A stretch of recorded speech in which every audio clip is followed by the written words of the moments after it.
Denpasar sebagai kota padat aktivitas menjadikan lahan pertanian semakin berkurang.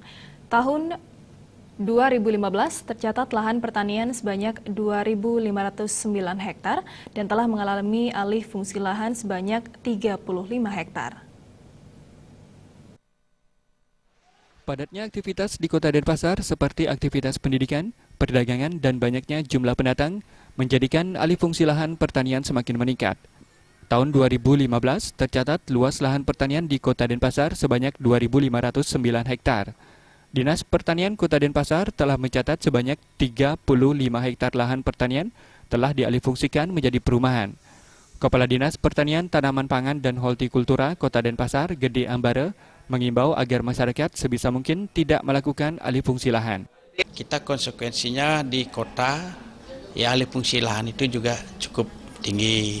Ya untuk tahun ini ya rata-rata kita setahun tuh hampir 1 sampai 1,5% per tahun untuk alih fungsi lahannya. Nah inilah konsekuensinya lahan di perkotaan.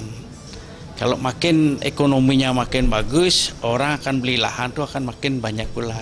Nah untuk tahun ini kita ada alih fungsi lahan. Kalau kita berfungsi alih fungsi lahan dari lahan pertanian menjadi perumahan, itu yang kita anggap alih fungsi lahan kalau kita di dinas.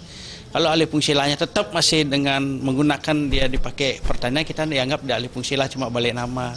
Kita di Kota Denpasar tahun ini kurang lebih 35 hektar alih fungsi lahannya di Kota Denpasar. Kita mengharapkan nanti kepada subak-subak seperti kita contoh ada di Anggabaya, di Umalayu, dia membuat aweg-aweg di sana boleh jual tanah, tapi tidak boleh untuk perumahan.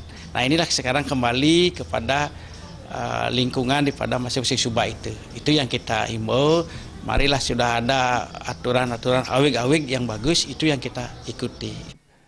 Gede Ambare Putra juga menegaskan subak-subak di Bali yang telah mengeluarkan peraturan terkait larangan melakukan alih fungsi lahan pertanian agar ditaati dan sebarluaskan ke seluruh wilayah. Desa